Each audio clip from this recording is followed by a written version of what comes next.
करें सपने अपने। क्या आप कभी भी कुछ भी खा लेते हैं? क्या आप किसी भी दिन कुछ भी पका देती हैं? क्या आप कहीं भी बैठकर भोजन कर लेते हैं? ओह गॉड, आप तो बहुत बड़ी गलती कर रहे हैं। आज आपकी गलतियां मैं ठीक करवा दूंगी। आपको शायद पता भी नहीं होगा, खाना आपकी किस्मत बदल सकता है, लेकिन वो डिश कौन सी है, आपको किस दिन खानी चाहिए, आज जानिएगा। ग्रहों की चाल बदलने वाले भोजन पर भी बात होगी। आज आपके खाने की बात करेंगे। जी हाँ, आप खाना तो खाते ही हैं, लेकिन अक्सर कुछ ऐसी गलतियां कर देते हैं जो आपके लिए अशुभ साबित होती हैं। आपको उन गलतियों से बचना है। कैसे बचना है और क्या करना है, वो जानिए। भोजन करते समय पूर्व या उत्तर दिशा की ओर मुंह होना चाहिए। ये दिशाएं भोजन के लिए शुभ मानी जाती हैं।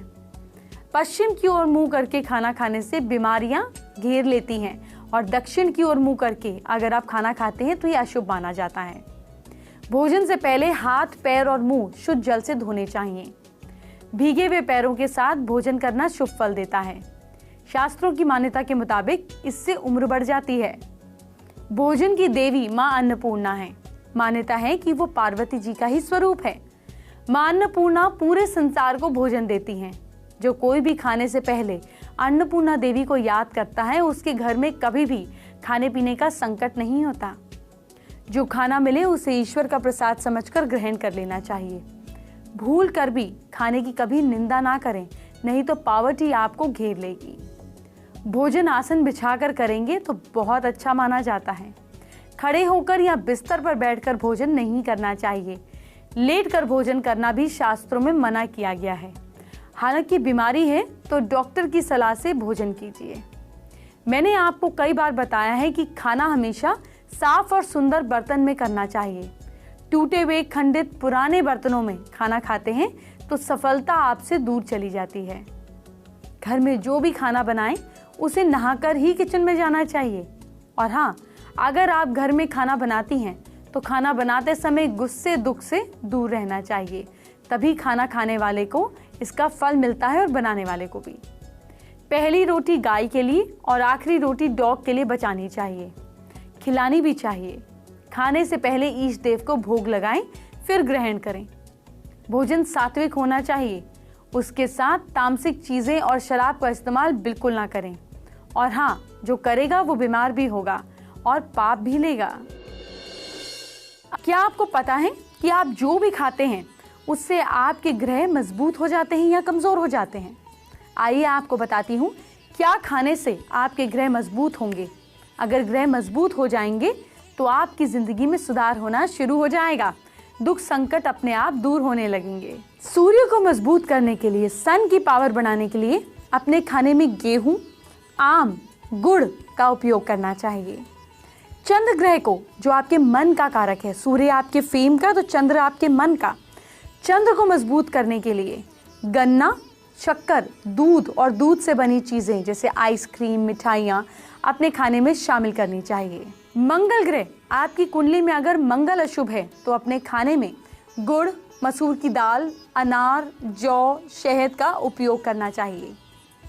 बुध ग्रह हमारे कारोबार का, हमारी दुकान का कारक है, हमारे कम्युनिकेशन का कारक है। बुध अगर अशुभ फल दे रहा है तो मटर, ज्वार, कुलगी, हरी सब्जियां, हरी मूंग की दाल, हरी चीजें अपने खाने में शामिल कीजिए। सैलेड लीव्स को शामिल कीजिए। गुरु ग्रह, यहाँ अगर आपको बृहस्पति को कुंडली में मजबूत करना है, जो कि आपको मान सम्मान देगा, आपकी एडमिनिस्ट्रेशन पावर को बढ़ाएगा, आपको प्रमोशन देगा। चना, चना दाल, बेसन, मक्का, केला, हल्दी, सेंधा नमक, पीली दालें और फलों को अपने भोजन में शामिल करें। शुक्र ग्रह जब अशुभ फल दे रहा हो तो उसको स्ट्रेंथ में लाने के लिए त्रिफला, दालचीनी, कमलगट्टा, मिश्री, मूली और सफेद शलगम को अपने खाने में इस्तेमाल करना चाहिए।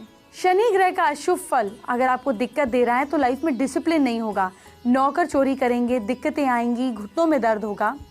अपने खाने में तिल, उड़द, काली मिर्च, मूंगफली का तेल, अचार, लौंग, तेजपत्ता, काले नमक का सेवन करना चाहिए।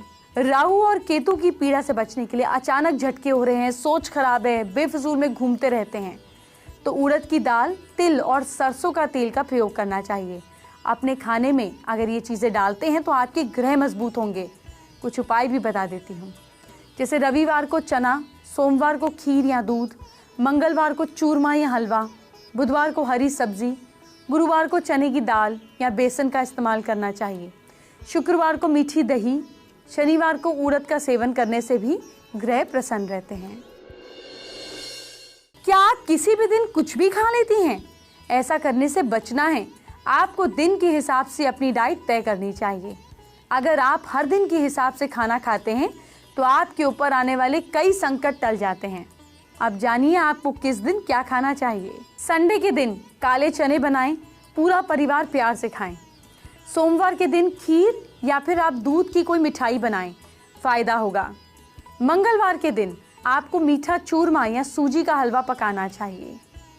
बुधवार के दिन आपको पालक की सब्जी या सरसों का साग इस तरह से बनाना चाहिए। गुरुवार के दिन आपको गट्टे की सब्जी, बेसन की पकौड़े की सब्जी, चने की दाल या फिर बेसन का पूड़ा बनाना चाहिए। शुक्रवार के दिन आपको दही की सब्जी या दही चीनी मिलाकर खाना चाहिए। शनिवार के दिन आपको उड़द की दाल या तली हुई चीज़ों को खाना चाहिए। लेकिन एक बात आपको ज़रूर बता दूं, अगर कोई बीमारी है या किसी भी बीमारी से गुजर रहे हैं या उसके लक्षण हैं तो डॉक्टर की सलाह लेकर ही अपने खाने में कोई फेरबदल कीजिएगा, क्योंकि इलाज सबसे ज़्यादा ज़रूरी होता है। आज जब खाने पीने की इतनी बात कर ही रही हूँ तो क्यों ना पतंजलि के आचार्य बालकृष्ण से भी बात कर ली जाए। आचार्य जी हमारे दर्शकों को खाने पीने से जुड़ी कुछ खास टिप्स देने जा रहे हैं। सब लोग गौर से सुनिए, आपके पूरे परिवार के लिए बहुत फायदेमंद है। बहुत गरिष्ठ नाश्ता नहीं होना चाहिए, परंतु नाश्ते में आप फल भी ले सकते हैं, अनाज भी ले सकते हैं, दलिया आदि या खिचड़ी आदि या रोटी के साथ में आप दही या मट्ठा आदि भी प्रातःकाल नाश्ते में ले सकते हैं। तो प्रातःकाल का नाश्ता उचित करना चाहिए। मध्याह्न में लगभग 1-2 बजे तक, यानी कि 12 से 2 के बीच में कभी भी जब आपको अनुकूलता हो भोजन ले लेना चाहिए। भोजन में मध्याह्न का भोजन थोड़ा गरिष्ठ होने से भी चल सकता है, जो आपके लिए रुचिकर हो, पर उसमें थोड़ा ध्यान रखना है कि बहुत जैसे हम लोग गरम गरम खाना खाते हैं, उसके साथ साथ में ठंडी ठंडी आइसक्रीम ले लेते हैं, इस तरह की चीज़ें ना करें। सलाद आदि खाना है तो पहले खाएं, या फल हमको खाना है तो पहले खाएं, उसके बाद में भोजन करें। भोजन के साथ में हमको बहुत थोड़ा सा पानी पीना चाहिए, यदि भोजन में तरल चीज़ें नहीं है तो। अन्यथा भोजन के साथ में पानी पीने से बचना चाहिए। भोजन के बाद में भी लगभग आधे घंटे तक हमको जल नहीं पीना चाहिए। इसी तरह से रात्रि को आप कम से कम 10 बजे यदि आपको सोना है तो 2 घंटा पहले, यदि सोने की बात मैं कहूँ कि आयुर्वेद के हिसाब से 10 साढ़े 10 बजे तक हमको सो जाना चाहिए। उस हिसाब से 8 साढ़े 8 बजे तक हमको भोजन कर लेना चाहिए। भोजन में रात्रि को कभी भी कोई सलाद या दही, छाछ, अचार, इस तरह की जो चीज़ें जो वायु करने की संभावना है, जिन द्रव्यों से कफ होने की संभावना है, जिन चीज़ों से, उनका हमको सेवन नहीं करना चाहिए। बाकी जो सामान्य भोजन है वो सोने से 2 घंटा पहले हम लोगों को कर लेना चाहिए। आप कुछ वास्तु की बात करना चाहती हूँ, आपको कुछ लक्षण बताती हूँ जिससे आपको पता चलेगा कि आपके घर में वास्तु दोष हैं या नहीं, और अगर है तो उसे दूर करने के उपाय जानिए। परिवार में लड़के यानी कि मेल चाइल्ड की सेहत खराब रहती है, काम काज भी ठीक नहीं चलता, घर में धन की कमी रहती है, जो भी काम करने की कोशिश करते हैं उसमें आपको अनसक्सेसफुलनेस को ही झेलना पड़ता है। परिवार में आंखों की समस्या है, इंडिकेट करती है कि आपके घर में ईस्ट डायरेक्शन में वास्तु दोष हो सकता है। इसे ज़रूर चेक कर लीजिएगा। ईस्ट ब्लॉक्ड होगा, ईस्ट में कोई विंडो या वरांडा नहीं होगा, हो सकता है ईस्ट में टॉयलेट हो, ये भी कारण हो सकता है। ईस्ट अगर वेस्ट से ऊंचा हो या फिर आपके घर में ईस्ट की बाउंड्री वॉल वेस्ट से ऊंची हो, इसके अलावा ईस्ट में टॉयलेट या स्टोर हो या फिर कैनोपी या स्टोर्स हो, ईस्ट में मेन गेट के आगे बड़ा पेड़ हो, हैवी पत्थर हो या फिर वेस्ट के मुकाबले कम ओपन स्पेस हो, ऐसे में उपाय क्या करें?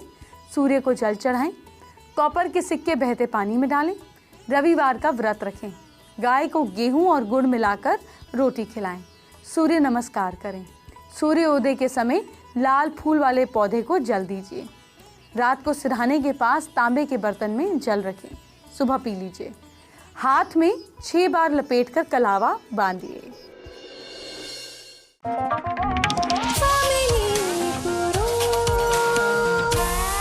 साकार करें सपने अपने।